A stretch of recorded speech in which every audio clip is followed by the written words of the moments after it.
सख्याद्ये शिखरे हौदुम्बरतले हैबे महामण्डपे तन्मध्ये च सुवर्णरत्नखचिते पीठेऽत्र पद्मासने आसीनं नवनादशुद्धमुनिभिर्देवैः समाराधितं व्याख्यानैर्भजतामभीष्टवरदं ध्यायेत्त्रिदत्तं विभुं दत्तात्रेयं महात्मानं वरदं भक्तवत्सलं प्रपन्नार्तिहरं वंदे स्मर्तृगामिस्वनोवतु. जय गुरुदत्त. శ్రీ గురుభ్యో నమః.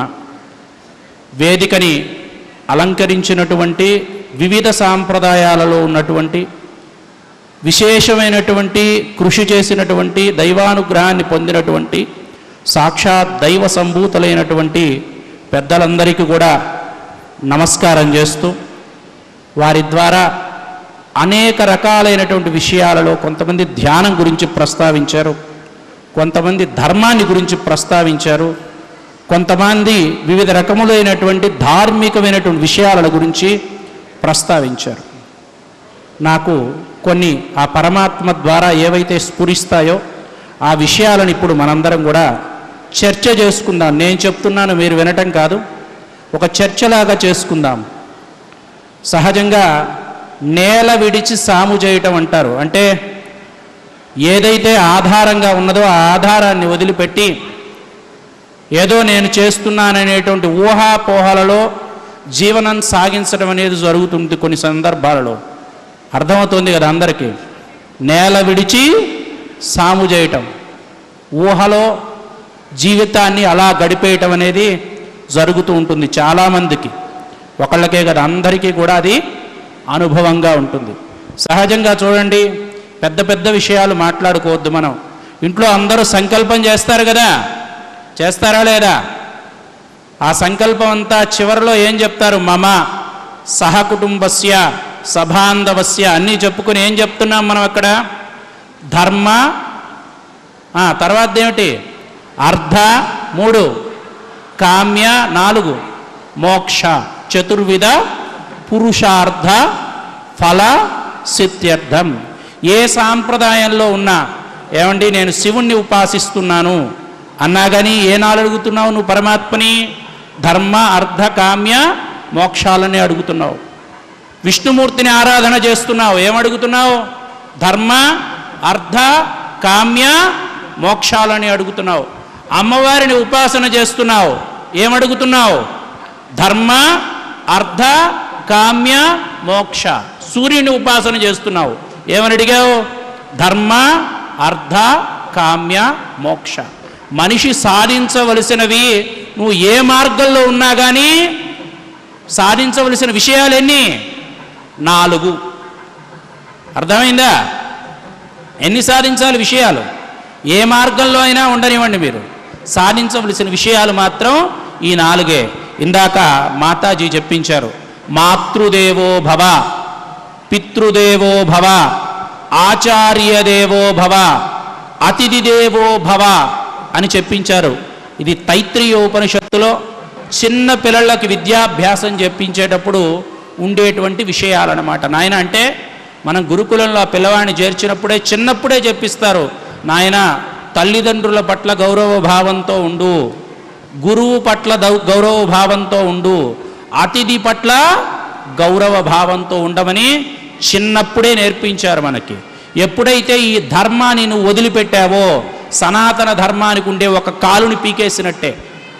4 కాళ్ళలో నడుస్తుంది కదా ఆవు, 4 కాళ్ళలో నడుస్తున్నటువంటి ఆవుకి ఒక కాలు తీసేసింది ఎవరు అంటే ఈ ధర్మాన్ని ఎవరైతే అనుష్ఠించరో అటువంటి వాళ్ళు యొక్క 4 కాళ్ళని తీసేసినట్టే లెక్క అవుతుంది. రెండవది అర్థము. అర్థం అంటే ఏమిటి? ధన సంపాదన, ధార్మికమైనటువంటి మార్గములో ధనాన్ని సంపాదించకుండా అక్రమమైనటువంటి మార్గంలో ధనాన్ని సంపాదించడం వల్ల ఏం జరుగుతుంది? రెండవ కాలు పోయినట్టే.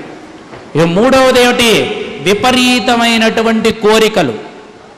ఎటువంటి కోరికలయ్యా అంటే ధర్మబద్ధమైనటువంటి కోరికున్న ప్రతి ఒక్క మానవుడు ప్రశాంతంగా నిశ్చలంగా ఉంటాడు.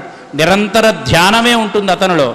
ఎప్పుడైతే నువ్వు మనస్సుని నిలకడగా ఉంచుకోలేక మనస్సుని పరిగెత్తిస్తూ ఉంటావో బుద్ధి పనిచేయటం మానేస్తుంది. ఎప్పుడైతే బుద్ధి పనిచేయటం అనేది మానేసిందో మనస్సు వెంట మనిషి పరిగెడుతూ ఉంటాడు. తద్వారా మనిషికి జరిగేదేమిటి అంటే దుఃఖం దుఃఖం పునఃదుఃఖం. ఎప్పటిదాకా అయితే మనస్సు చెప్పినట్టు నువ్వు వింటావో, మనస్సు నీ అధీనంలో ఉంచుకోకుండా, అప్పటిదాకా నీకు మిగిలేదేమిటి? దుఃఖమే మిగులుతుంది, వేరే ఏం మిగలదు. కాబట్టి ధర్మము, అర్థము, కామ్యము ఈ మూడిటిని మనం సాధించలేకపోతే మనకేం రాదు? మోక్షం రాదు. నిత్యానందం అనేది మనకి ఉండదు. స్వర్గమోక్షాలు ఎక్కడో ఉంటాయి అనుకుంటాం మనం. ఈ భూలోకంలోనే ఉన్నావు. ఈ భూలోకంలో అన్ని స్వర్గమోక్షాలన్నీ ఈ భూలోకంలోనే ఉంటాయి. నువ్వు మనస్సుని నిలకడగా చేసుకుని స్థిరమైనటువంటి బుద్ధితో భగవంతుడి యొక్క ఆరాధన బలం చేత జీవనాన్ని సాగించగలిగిన వాడివైతే అదే స్వర్గము.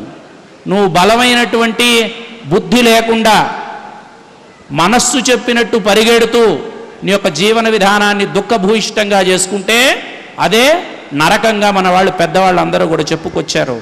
కాబట్టి ఈ మనస్సుని నిలకడగా ఉంచుకొని ఉన్నతమైనటువంటి స్థితికి పొందడం కోసమే ప్రతి ఒక్క మానవుడికి వివిధ రకములైనటువంటి దేవతా ఉపాసనలు, ధ్యానములు అనేవి అవసరం. కాబట్టి ఈ యొక్క నియమాన్ని కనుక మనం మనస్సులో పెట్టుకుని ఎప్పటికప్పుడు మనస్సుని నిలకడ చేసుకొని చక్కగా సక్రమమైనటువంటి మార్గంలో పయనిస్తూ సద్గురువుల యొక్క దివ్య ఆశీస్సులను పొందుతూ సనాతన ధర్మాన్ని కాపాడటం కోసం ప్రతి ఒక్కడూ కూడా ఒక సైనికుల్లాగా పనిచేయాలని భావన చేస్తూ సెలవు తీసుకుంటూ భారత్ మాతాకి, భారత మాతాకి, భారత్ మాతాకి, సనాతన ధర్మానికి, సనాతన ధర్మానికి, సనాతన ధర్మానికి. లోకా సమస్తా సుఖినో భవంతు, లోకా సమస్తా సుఖినో భవంతు, లోకా సమస్తా సుఖినో భవంతు. హరి ఓం తత్సత్.